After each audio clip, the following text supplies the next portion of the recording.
Okay, let me jump in right to the introduction so that we can get this started. So you may have heard it said that flexibility is the key to space power and air power, and today is no exception because when CSO was called away to Washington, D.C. for the presidential address tonight, Lieutenant General Sean Bratton jumped into the fray and rearranged his schedule just to be with you. And I can tell you for an absolute fact, the time that these people have on their calendars, every minute is accounted for.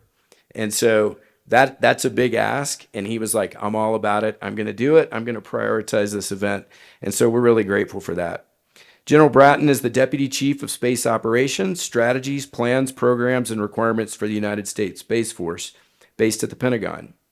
As the Chief Strategy and Resourcing Officer, Lieutenant General Bratton has overall responsibility for the strategies, requirements, and budget of the United States Space Force. But this may surprise you.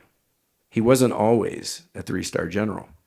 He started out as an enlisted member in an air control squadron in the Arizona National Guard before receiving his commission from the Academy of Military Science in Knoxville, Tennessee. He's also a graduate of the United States Air Force Weapons School. He had deployed to the Air Component Coordination Element, Camp Victory, Iraq, for Operation Iraqi Freedom. He served as the U.S. Northern Command Director of Space Forces, commanded the 175th Cyberspace Operations Group, and served as the Deputy Director for Operations, United States Space Command. Perhaps more relevant to you in this room and your current status, General Bratton served as the first commander, Space Training and Resources Command, or STARCOM. Also joining us today is Chief Master Sergeant of the Space Force Number 2, Chief John Bentivegna, or Chief B9. Chief B9 graduated basic military training in 1994 and cross-trained into the space business from the Precision Measurement Equipment AFSC. As a space warrior, he excelled from one opportunity to another, serving in roles across the space mission set in the Air Force and National Reconnaissance Office. During his career, he's not only learned many leadership lessons, but he's also had the opportunity to mentor many junior officers to success. I can tell you from experience, there's nothing so impactful to an officer's development as the blunt and sometimes brutal observations and advice from a chief who takes his mentorship job seriously. So with no further ado, let's welcome our mentors. Room, Tench, Hut.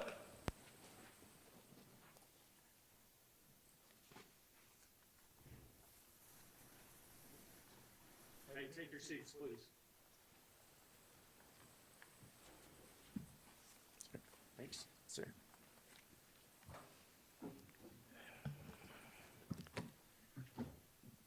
How's it going? How's it going? I'm feeling a little nervous, to be honest with you.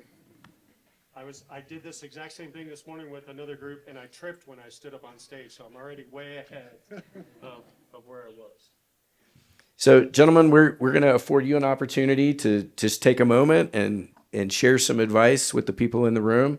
I'd ask if you're comfortable with it, if you could use the microphone so we'd like to make a video of this so that we've got probably 50, 60 people here in the room, but we want this to be able to be shared with all of Air Force ROTC, Junior ROTC, and the Air Force Academy who weren't able to come today. So, sir, the floor is yours. All right. Hey, Dr. Donnelly, thank you so much for the opportunity and for DLC to have me back a second year. So I guess I did okay last year, so I got invited back for a second year. So thank you very much for the opportunity. I do want to, you made a comment about the thousands of people outside that would want to spend some time with General Bratton and I, but I will tell you that there are thousands of individuals that wish they were in this seat right now talking to you. Because there's a lot of leadership out there that see the future that you hold, the potential that you have, and would love to kind of share their stories, the lessons that they've learned, and to place the mantle into your hands going into the future. So I feel extremely lucky to have a chance to sit here and on behalf of the thousands outside to kind of talk to you today. I want to say thank you. I want to say thank you because, first of all, you're investing in yourselves, right? You're already in school, right? Life is hard as it is, but you are striving to be something greater than yourself. You're striving to be best versions of yourself. And whatever service that you decide to commission into, or for the junior ROTC, if you decide to go off and become a doctor, a lawyer, a community leader, a teacher, right? This is time that you are dedicating and investing into yourself to be the best version you can possibly be. And you're challenging yourself. And that's important because for those of you specifically who are going to decide to wear the cloth of our nation, this is not easy. There are challenges and sacrifices associated with our line of business, and that is a profession. It's the military profession of arms. You will be challenged. There will be sacrifices that you will make, but let me tell you that the rewards that you reap from this line of business is priceless. It's priceless. So as you look forward about, what's it going to be like? How do you approach, right, your leadership style, your dedication? Remember, this is not a job. This is a way of life, and this is a profession. And that will help shape when you say, how do I lead? How do I approach technical training and my responsibilities? Look at it as you're joining a team of professions, a professional organization, and this is a lifestyle that you've chose to join. And that's really important how you think about that. And that's why I say thank you. You talked about in my introduction, like the years I've had at all different echelons of leadership to be on command teams at all different echelons and different levels. And one of the things that I tell my NCOs and my senior NCOs specifically, but also to junior officers when I get a chance to engage with them, is that through 31 years of wearing the uniform and doing these things, I've experienced many, many different things. But one I have not experienced is the burden of command. The burden of command. That is what you are preparing yourself to do. I'm on a command team. I advise. I share the burden with my teammate. But the burden of command, that's what specifically how we develop, train, and grow officers in the military service, is to be able to carry that burden of command that you will have. But you never carry that burden alone. You will have a teammate.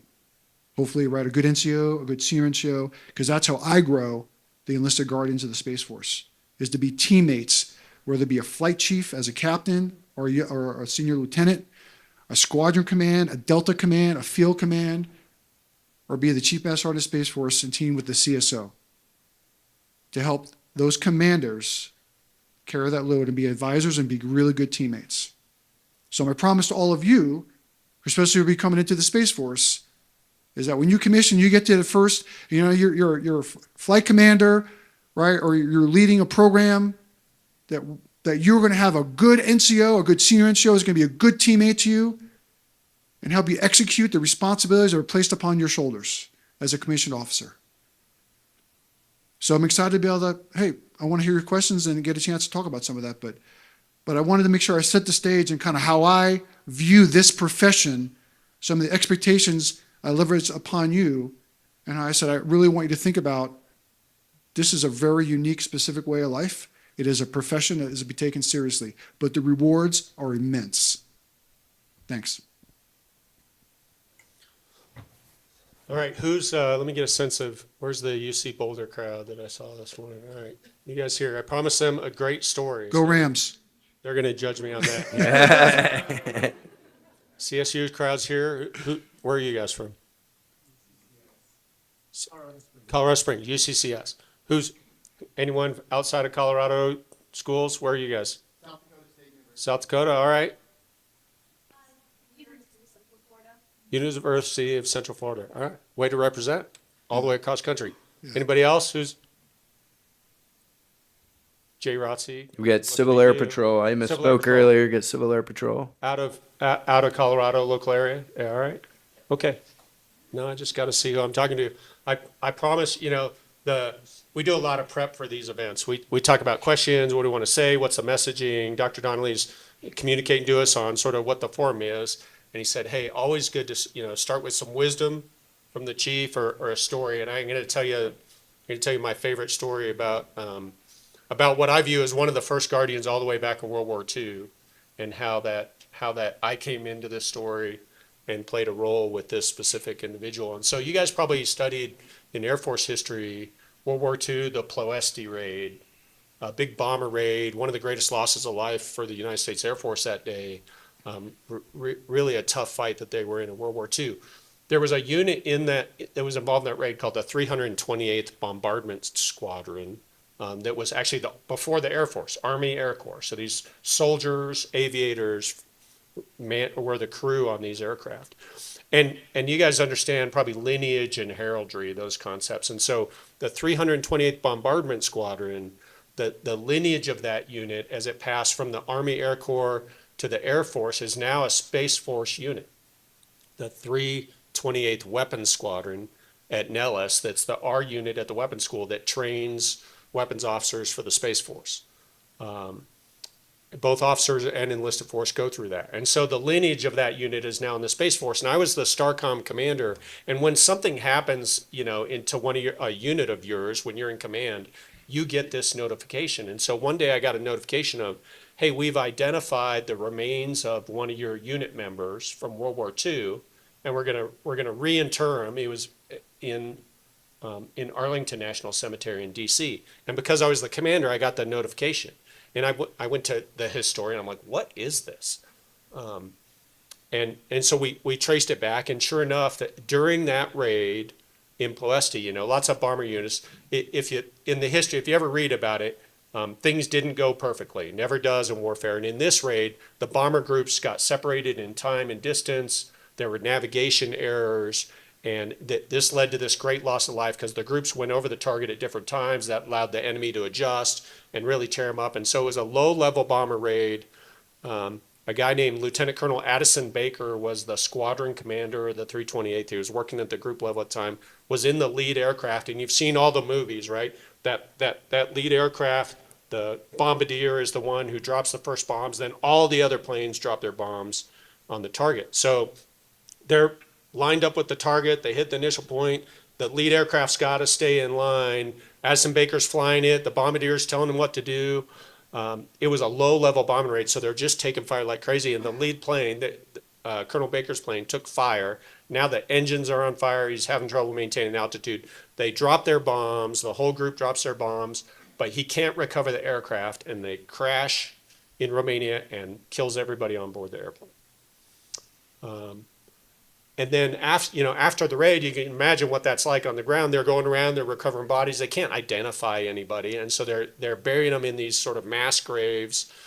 They buried them locally, and then after the war, they actually went around and they gathered everyone up and they put them in these big cemeteries that you see in France and in Belgium and those places. And so he got interred there, still unknown. They knew the remains were from the Ploesti raid, and they knew the aircraft that had been lost. So they had a sense of, like, here's a bunch of remains, and we kind of know who's missing. But until DNA technology comes along, they can't identify. And then sure enough, they, today we still do this. We're still working to identify these folks. They went around and they found relatives of everyone who had been lost, and they took DNA, and eventually they identified Addison Baker's remains. And that set off the chain of events. They're going to bury him in Arlington. I get the notification at STARCOM, and I'm like, man, we are going to this. And so the squadron commander goes, actually, like almost every squadron commander of the 328th, even the retired one, showed up at the funeral. And so we end up at Arlington, and we're talking to this family who no one else was in the military. Colonel Baker didn't have any kids, so they had no military connection. And all these Space Force people show up at the funeral. And they're like, what in the world are you guys doing here? And so we tell them, hey, we have the unit. In fact, the schoolhouse at Nellis is named Baker Hall after Addison Baker. So we're like, we got a building named after your relative. I'm like, it's not a very good building, but it's a building named after him. And so they're blown away. And we create this incredible connection. Connection with the family, connection with this airman who, by the way, won the Medal of Honor for that action over Ploesti. This airman who died, really, I should say soldier who died, 75 years before, and I'm standing graveside at his funeral. And we talk about the core values of the Space Force. Connection is one of them. We talk about that, usually connection between us, connection between the CMSSF and I. But now I have this incredible connection to this person who died and his family. And it was just one of the most moving moments of my career. And then I always got to think about, because I'm in the Space Force, I've been doing space my whole career, man, we could have really saved this guy if we'd had GPS and missile warning and all these capabilities. If they'd been around in World War II, we could have saved Addison Baker and his crew. There wouldn't have been the navigation error. We could have helped him with the targeting. We could have done all these things that we do now, not for ourselves in the Space Force, but for those of you who are going to fly or naval aviators. All of those things, these capabilities that we provide, creates connection. Not just me and Addison Baker, but future guardians and those of you who are going the Air Force route. You guys, your peers who are going into the Navy. I mean, this joint force concept, the connection between the Space Force and the other services. We don't do this for ourselves. If we win in space, we could still lose the war if the Army, Navy, Air Force aren't there. We got to be part of a joint force. And so, one, I wanted to tell you that story, and the UC Boulder guys owe me kind of the thumbs up on, was that story worth the time? But two, this idea of connection, our core value, and how that means, and just the fact that Chief and I are here today creates a little bit of connection between you and us. So thanks for showing up. Thanks for letting us spend a few minutes with you. Great to meet you. What do you want to talk about? Well, thank you so much, gentlemen. I just wanted to bounce one thing off of what General Bratton just said. I was an ROTC detachment commander from 17 to 19. And this Warfare Symposium that you're at is an amazing opportunity, sometimes for the first time for you, to be able to feel like, what's it like to be a part of a family? Because most of the time you're at your campus, you're the weird kids that wear a uniform once a week, and it's like, wow, we're just this tiny little group. Here you get a sense of the family. So in addition to this event, make the most out of the rest of your time that you have today, because you're gonna get a sense for what he just talked about. Everybody here is seeing colleagues and friends that they haven't seen for like 20 years, and it's like homecoming. It's amazing. Okay, so we're going to move to the Q&A portion now. As I mentioned, there's a microphone over here on the in this front half of the room. If you could go ahead and start, please, making your way to the microphone and just form a line behind it. And when it's your turn, please tell us your name, your school, and then ask your question. And then I'll announce the last question around 11:50. We'll ask one more, and then we'll get out there for the photo. Okay? So the floor is open. Start making your way to the mic. Hey, for the record, I think you're the cool kids on campus, not the weird kids.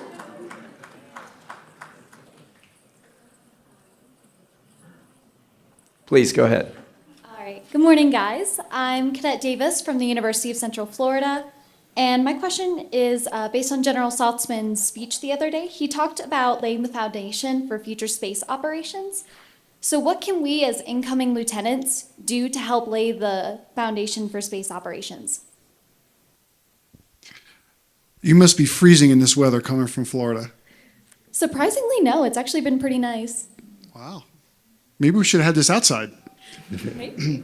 General Saltzman, when him and I, actually when all of us, we get together quite often as senior leaders to kind of ponder, right? Think about, how do we create the foundation of the service? How do we propel it forward? And, I have 31 years of experience, but it also 31 years of kind of putting me in a box a little bit in how I think. And, we always talk about, the movers and shakers, especially the next generation of leaders, is, challenge and question the assumptions. Think outside the box. General Saltzman talked about the criticality and the need to kind of reform and shape a strong foundation for the service. And you heard him talk about the challenges that we have. And the way we've done things are not going to build that foundation. Right? We need people who will critically look at the situation, the problems, the advantages, the opportunities that we have, and help us address those in unique ways. And don't let anybody shut you down. Right? Well, we've always done it that way. That's a phrase that many senior leaders hate, because unfortunately it is, right, very commonly phrased and used within the organization. But we need people to challenge those assumptions, question them, and it's like, well, if we've always done it that way, maybe we shouldn't continue to do so. So I was, from my perspective, one of the things is help us shift the paradigm, look at things from a unique perspective to solve some of these unique challenges that we have, to build a unique foundation for the United States Space Force.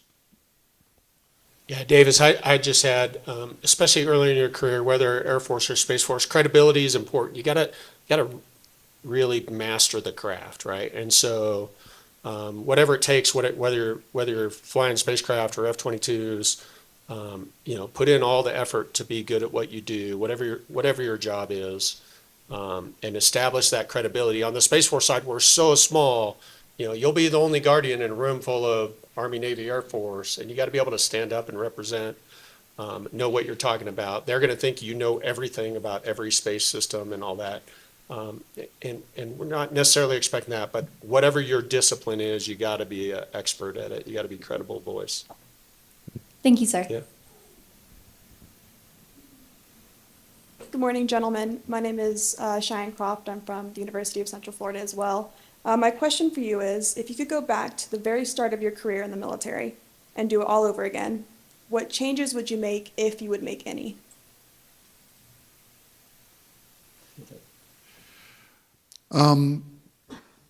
So when I first enlisted, and we all have unique journeys, right? And we all have very specific personal reasons why we chose to do what we're doing. There was some patriotism why I wanted to serve my nation back in the early 90s, why I wanted to serve. But I was also newly married, new father. I was looking for an opportunity to make something of myself. So I decided to enlist, and I did so for a 4-year initial contract. And, over those initial 4 years, I had phenomenal mentors. I had phenomenal supervisors. And during those initial 4 years, that 4-year contract turned into a lifetime commitment. And 31 years later, I'm still here. But one of the things that I didn't get to fire, I think, soon enough was being comfortable embracing all the opportunities that service provided me, right? That I was not comfortable to be uncomfortable, right? And that I had, leaders that saw things in me I didn't see in myself, and were kind of pushing me to take advantages and go back to school, take leadership opportunities. I was a little hesitant, but I think looking back, if I would have been a little more confident, a little more comfortable, had more faith in my leadership to kind of stretch myself, I think it would have built a stronger foundation. So I think it was a little maybe behind the curve when I did that, because I didn't understand fully, right, the opportunities that lay before me. And the fact that even if I was to stumble and fall in this family, in this connection, in this profession, I have individuals that will pick me right back up, dust me off, and push me on my way. Yeah, that's a great question. I'd say there's times, this has to do with leadership and how you treat people. I'm sure there's times in my career where my tongue has been too sharp in my criticism. You have to call out bad behavior. You have to keep the mission focus and course correct both the organization and humans all the time. But every single airman and guardian deserves to be treated, with dignity, and so you got to find that line of, getting people on track, and sometimes you got to be tough and abrupt to do that. But never, tear down the human and make them feel bad about themselves. You need all those performers at work every day. And so, I'm sure there's been times in my career where I've spoken too sharply, whether it's just from, I was tired or hungry or having a bad day myself and took it out on someone. I would go correct all those instances. That, and I once got offered a backseat ride in the F-15 in Korea, and I turned it down because I had to go do something else, and I would undo that mistake. I regret that, not flying with the F-15 guys that day, but yeah, that's it for me. Thank you very much. Yep. Good morning, gentlemen. I'm Cadet Kokel from Det 105. And this morning, General White was talking about, not as an Air Force, but as a joint force. And last night, General Saltzman was talking about how we're not quite where we need to be with the Space Force, and we have to focus on achieving even a higher level of space superiority. So we have a unique opportunity with the Space Force where we're new and we can get ahead of the curve. So how do we balance what we can do today in supporting the joint force with keeping an eye on the future and making sure we never get behind that curve. Yeah, I think, I'll start, Chief, just to give you a minute to think. But I mean, this is it. This is what I do every day is as the 5 and the 8. So I do long range plans and then budget. And so that balance between, hey, we need to be able to deliver on space superiority, which means we got to conduct space control operations, offensive and defensive activities. That is the reason the Space Force stood up, just like the boss said yesterday. In the resource game, what do I stop doing in order to be able to do that? Because we're not, there's not more money out there generally.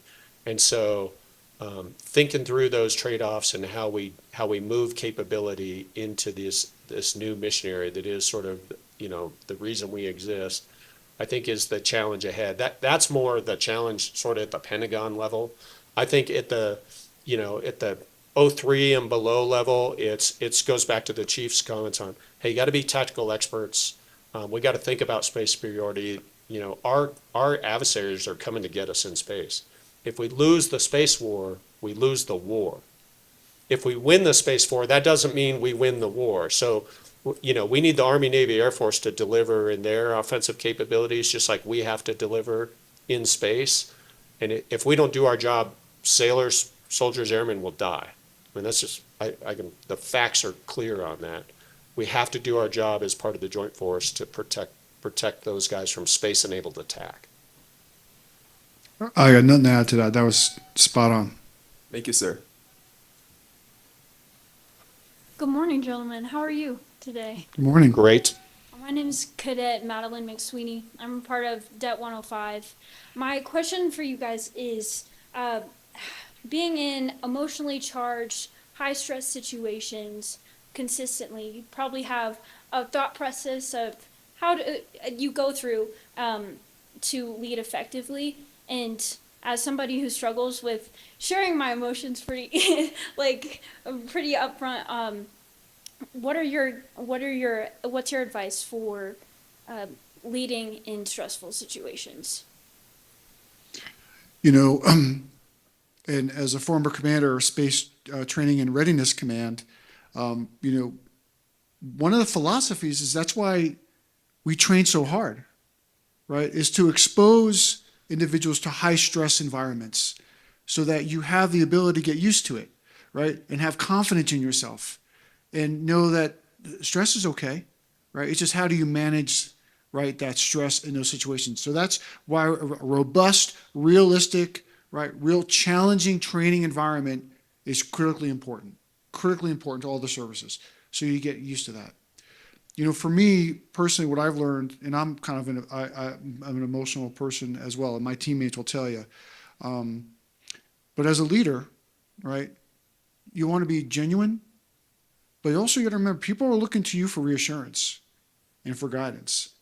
And as a leader, as people are looking to you, if you are kind of freaking out a little bit, as a responsibility, right, you got to make sure that you practice and understand yourself, know yourself, and what are things that you have to stay disciplined, stay calm, right, still be genuine, right, and lead yourself through those stressful situations, because people looking to you, you're going to have a job to do, responsibilities, and you got to reassure the men and women that are in your charge. But that's one of the reasons why, for you, train hard. Get used to manage that. Get used to that feeling. And how do you manage it yourself? Know yourself. And always think about the impact and responsibility you have to set the example and lead your team through it. Yeah, I think the Chief nailed it. The best compliment, one of my favorite compliments that someone ever gave me was like, when things are going crazy, they were talking to me, when things are going crazy, sir, you never make it worse. And it is that. I mean, you got to understand how to respond when it's all going off the rails. Really understand your own decision-making process, and so I'm much more on the introverted side. I like to be thoughtful and go huddle with the chief on, hey, here's what I'm thinking. What do you think? And get some advice. But sometimes at the end of the day, you get paid to make the decision, so you don't always, the situation won't always allow you that sort of time for reflection. Understanding exactly that. When is a decision required? How do you personally make decisions? You'll never have enough information, so you got to get comfortable with You know, how much is enough, or when is it, hey, the risk is too high, I need a little bit more. But really being thoughtful about your own decision-making process and how that works for you based on your personality and your thought process and where you're going for trusted advice. I think all that plays into that piece, and that'll change over time. As you go through your career and garner experience, you'll get more comfortable with decisions in some areas. But I mean, that's worth a lot of reflection and thinking about, hey, I'm being asked to make a decision. One, do I need to right now? And then what is my own internal process for getting to that? Thank you so much, gentlemen. Yeah. Good morning, gentlemen. I am Cadet Salazar Garcia. I'm also from Det 105. My question to you is, how do you handle the weight of knowing that some of your airmen or guardians may be struggling mentally while still being expected to perform? And how do you support them without compromising the mission? As well as how do you manage your own emotional burdens with it? Yeah, the chief, I'll go first, and then I mean, that happens every day. That you're just going through it. Usually, one, you got to be very direct with people on how are you doing. You know, are you thinking about hurting yourself? Do you have a support network? I mean, just ask the questions, and they're hard questions to ask, but you got to ask the questions, and you know, in a non-threatening environment, pull them into the office. Always have someone in there with you. But you just got to understand where the person's at, and then what do they need. And as a commander or as a leader at any level, there's a lot of resources available to you. And so, you know, connecting the person, understand what they need, getting them the resources. It all starts with you being aware of the problem and then asking the tough questions. You know, as a nation and as senior leaders, you know, we often talk about the readiness, right, and the strain and stress that are on the men and women, right? Some people like to, we spend a lot of time talking about, you know, even General Alvin yesterday talked about, right, weapon system sustainment, availability rates for aircraft. General Saltzman talks about, all, you know, the satellites and the systems and the force design. But the most important weapon system we have is a human weapon system. And as leaders, and I don't mean just leaders like up here, I mean leaders like you. All of you are leaders at your own echelon. All of you have influence. Even within your detachments, you know that people look to you for advice. People are influenced by what you do and what you say. So we're all leaders in our own right. When it talks about, you know, comes to the human weapon system and understanding your people and making sure you're trying to take care of them, you know, building a climate and culture where, first of all, if they're feeling the stress, they feel comfortable that they can reach out to somebody and say, I'm having a bad day. I need to talk to somebody. I need to talk to someone. And it may be where they need professional help. And, you know, and we know there's a shortage of professionals, and especially in the mental health arena. But where we're not short of in the United States is people who care. Right? We should never be short of people who care.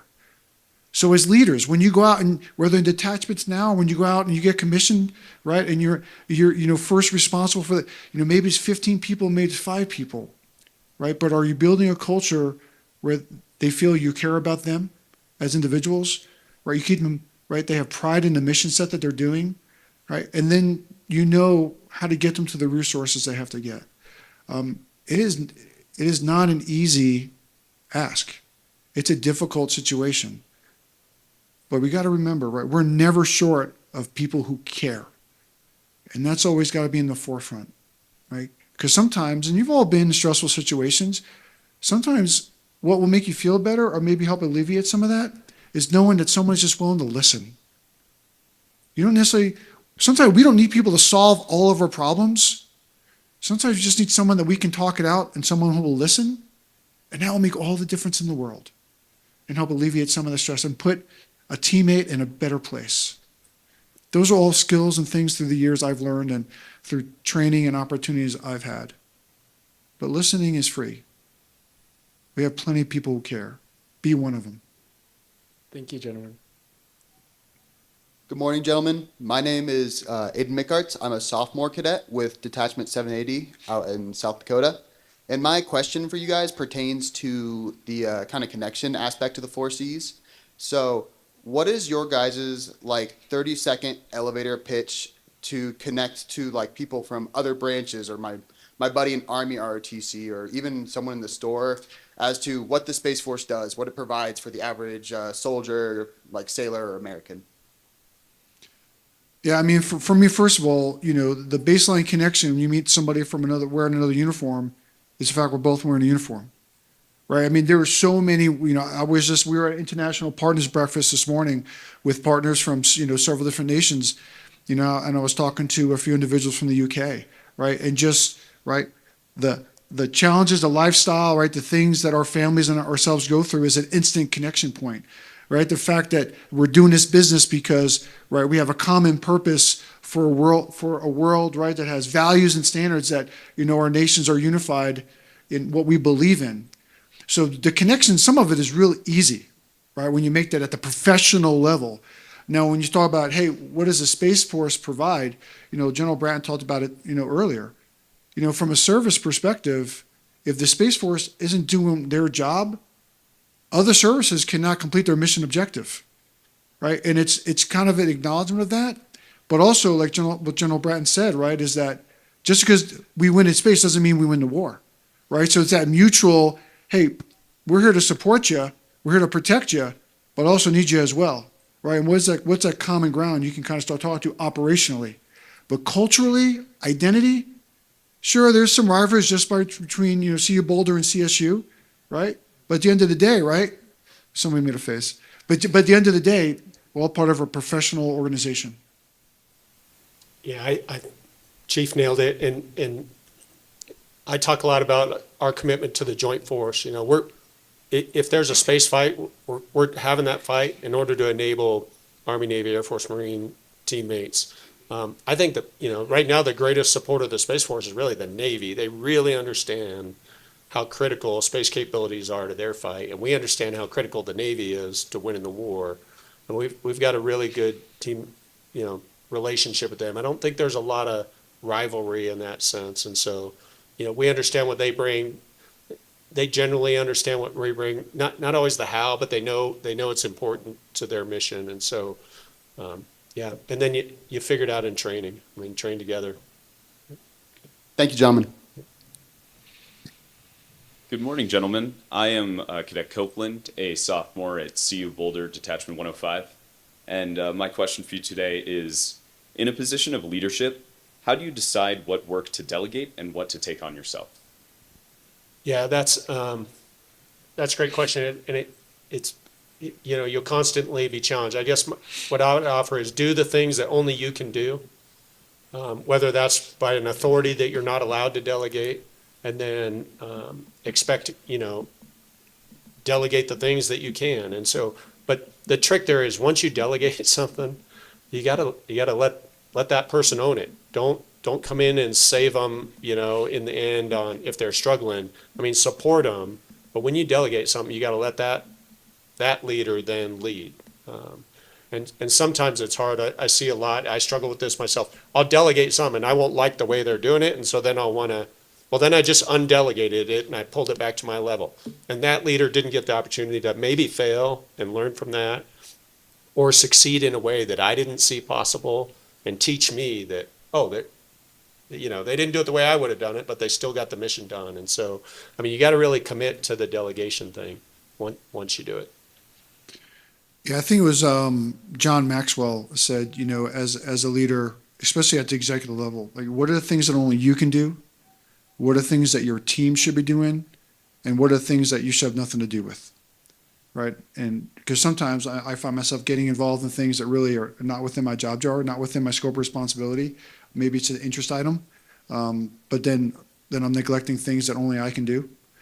The other thing that is a benefit at especially serving at this level is that I have an opportunity to build the team around me. And, going through that process and, the last several years serving at, this level, was knowing myself. Like, what are my weaknesses? Like having a true, honest inflection to say, where do I need teammates that are on my team that will help complement me and help fill the gaps that I know that I have. But then also, right, acknowledging what my strengths are, and are there people that I can surround myself with that maybe can benefit from what I also bring to the team, because it's a team effort, right? So my teammates in the room, they know my weaknesses because I leverage them all the time to say that this is not my strong suit. I trust you. I empower you to help the team through this, because this is why I brought you. This is why you're part of the team. And then things that only I can do, and I feel is a strength of me, to kind of lead them through that. But knowing yourself is really, really important, and being comfortable with saying, yeah, this is not a strength, and I need somebody to help execute that. What am I not doing myself? Thank you, gentlemen. Good morning, gentlemen. I'm Cadet Chesser as a sophomore with Detachment 105. I have aspirations of becoming a clinical psychologist in the Air Force. So in connection to that, with the situation of Lieutenant Colonel Baker in mind, how in those deep moments of loss do you continue forward as a leader to move towards the mission in such a critical realm? And then more so, in what ways does the first experience with this category of loss change the way in which you lead others? Yeah, I'll talk just for a minute, and Chief's probably got more experience with this than I do. Anytime that the unit there's a loss in a unit, someone dies or something happens that removes them from the mission. I mean, it's felt across the unit, and you got to be careful. You can't ignore that. You have to address it. People are hurting in some way or another. Even like in a severe discipline case, and you're kicking someone out. I mean, you have to just, in my experience, it's best to address those things and talk to the unit, and not necessarily provide answers or tell people how to feel, but just acknowledge, like, hey, we're all hurting today. This was not good. This is not what we wanted to happen. And then some people, and then you're sort of just checking everyone on who's feeling it maybe more deeply and it's impacting their performance. And if you need to get someone help or make help available to them, do that. But it's in a leadership role, it's always, never pretend things aren't happening. You know what's happening, or your advisors are telling you, hey, there's some turmoil out there. It's best just to confront it straight on. That's what you get paid to do in leadership. And so, in my experience, addressing those things quickly goes a long way. Yeah, unfortunately, life is hard, right? Whether it be in a professional organization like we are, or family or friends, right? Loss is never easy to deal with, and everyone has their own personal process and timeline as they deal through grief and loss. I think in this context of this profession, this family specifically, we talk about connection being part of something greater than yourself. What has been helpful through the grieving process is knowing that we were continuing the business and the mission that the individual that we lost loved, right? And we always say, if they were here right now, what would they be saying, right? Hey, shed a tear, but get back to work, right? Take care of those airmen, take care of those guardians, execute the mission, right? That's part of the strength. And we talk about we're joining something larger than ourselves. And that belief helps us through loss, because it unites us, it binds us, but also keeps us connected to the one that we lost. I mean, it is not easy. You have to acknowledge it. You have to get through the grief, right? But they were part of the team. They were proud to be part of the team. And you got to make sure that you don't let that teammate down by letting the mission fail or letting the team fall apart.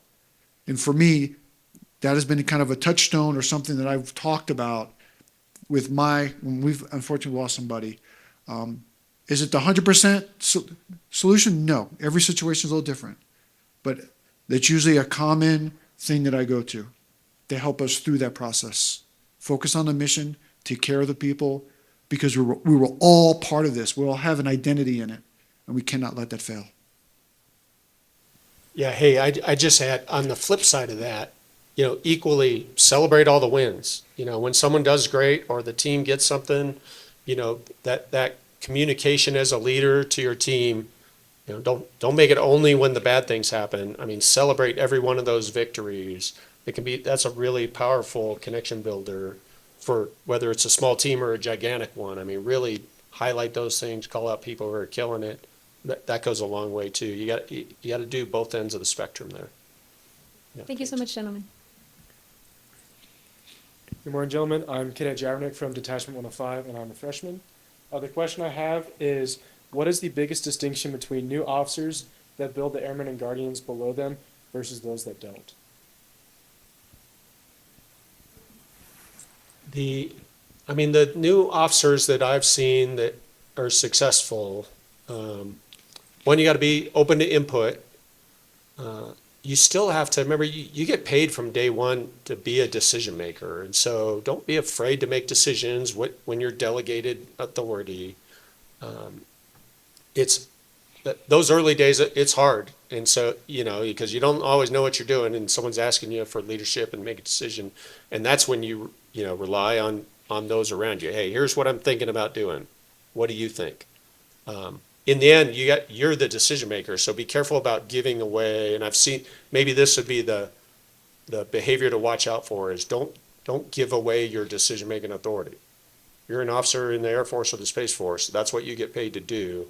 Get advice, but in the end, make the decision and own it. Don't give that away. Don't ask someone else to make your decisions, whether it's your boss, your supervisor, or one of your teammates, your deputy, or whatever. That is not what you're getting paid for. You're getting paid to lead. You got to lead. You're getting paid to be in command. You got to command. That's what I'd offer. Yeah, I think the phrase, right, that respect is earned, not given. I think there's an aspect of being humble, right? Understanding that you're walking into a new organization, a new situation where you're not going to abdicate your responsibility, but also acknowledging, right, there's probably some advice and some experience that you could leverage to help you make those decisions, right, and execute that responsibility that's been given to you. But I would say, when you're talking about developing the men and women in your charge, which as a young lieutenant, right, is probably going to be enlisted members, whether they be junior enlisted, right, or chiefs. Every single lieutenant, United States Space Force, outranks me. I just saw, we started doing constructive service credit. The lieutenant who was in CSRO, right? She was a tech sergeant, tech sergeant. She was a tech sergeant, cyber background, master's degree, and I just saw her as a second lieutenant. I could not stop mamming her to death when I saw her. So proud of her, right? Every second lieutenant outranks me, but there's a mutual respect, right? But as a leader, as you're pouring into the men and women that you're leading, and this is a philosophy, whether you're a lieutenant, a captain, or a colonel, are you going to be a ladder climber or a ladder builder? Are you looking to climb the ladder for your own personal success, your own personal glory? Or as a leader, I don't care what echelon you're at, are you building ladders for others to climb? So we say, what's the difference between lieutenants who don't kind of care? And leverage them, use their expertise, accept your responsibility, but also, what are you doing for them? Are you interested? Are you building ladders for the men and women you're responsible for? Believe me, you will know the difference of leaders that you meet. Are they building ladders for you, or are they just using the climb? Thank you, gentlemen. And I'm so sorry to say it, this is going to be our last question. But for those that aren't getting to ask your question, there's my business card in the back. If you want to send me an email or a text with your question, I will do my best to get you an answer from really smart people. Okay? Okay. Pressure's on. This better be a good one. This better be good. That's right. Yes, sir. Good morning, gentlemen. My name is Cadet Nefrada from the University of Colorado at Boulder. I go to Detachment 105. And so my question for y'all, throughout your career, you have seen several significant policy changes, personnel changes, and strategy changes as well. And so as we enter in an era where it seems like those changes are being made a lot more frequently than what we've seen in the past, what can we as cadets do to help our fellow cadets, especially our younger ones, navigate through those frequent changes and for us as seniors who are getting ready to commission into the Air Force or Space Force, how can we then go in and help our airmen and guardians navigate those changes as well? Yeah, I'll start, and then and Chief will give us wisdom for the last words. I'll tell you, it never stops. The change is just continuous. General Saltzman used the thing. He's like, "Hey, the Space Force is like a shark in the water. If it stops moving, it'll die." You will deal with this your entire career. Big changes, little changes, but it'll be continuous change. How we fight, who we fight, where we fight, all that just will constantly shift.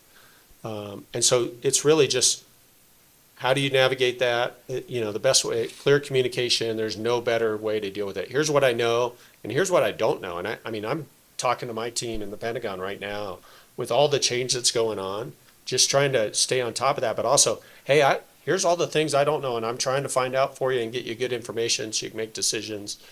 You'll be in that position a lot. And it's okay to say, hey, I don't know, but I'm trying to figure it out. And here's what I've done to go find out. I've asked my boss, I've asked up the chain. And so I just be very factual in that. And then reassure them, hey, remember last year we had change too, and the year before that we had change. You're seeing change, I'm sure, in your ROTC detachments. And so it's like people get uncomfortable because of change, and you got to remind them, like, hey, you've been navigating change all your lives. 5 years ago, there was no Space Force. That was a big change. You guys had to decide, do I want to go in the Air Force or the Space Force? I mean, it'll just continuously happen. You'll get really good at navigating it. Leading your team through it is hard, though, and communication to me is maybe the best thing you can do. Bring us home, Chief. Protect and defend the Constitution of the United States against all enemies, foreign and domestic. That is our charge. That's what we do. Our core values, regardless of service that you join, are enduring. We have a mission to do for the nation. We execute that mission as military professionals with dignity and respect for those that we deal with. If you continue to talk to your team about the mission, why we exist, who we take the oath to, and that we are just part, right? The military is just part of the national levels of power of the United States. So as General Bratton talked about, right, as policies and positions are changing, we're just one part of the greater mix. But at the end of the day, protect and defend the Constitution of the United States against all enemies, foreign and domestic. Be focused on that and lead your team through it. And remember why we're part of this professional cadre. You'll be all right. Thank you, gentlemen. That's why he's the senior enlisted member for the entire United States Space Force right there. Thanks, Chief. That was awesome. ChatGPT. Wow, that was fantastic. Gentlemen, thank you so much. I've got a page full of notes here. Some highlights. Do the things that only you can do and delegate the things that you can. When things are going crazy, never make it worse. We have no shortage of people who can care.